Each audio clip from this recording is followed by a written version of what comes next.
In the vein of keeping your ticket offerings streamlined and strategic, an alternative way to account for price sensitivities or limited offerings is through the use of promotional codes.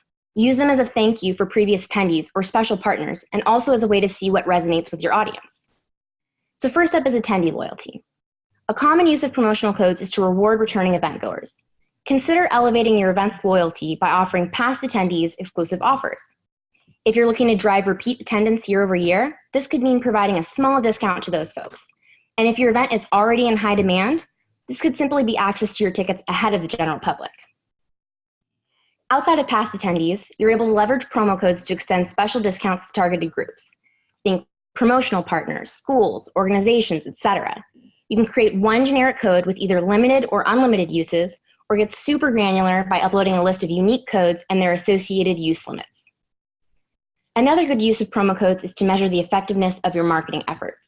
Use a general promo code per campaign when creating static ads or flyers, or when working with influencer partners and/or promoters. Always remember, just be strategic with your discounts.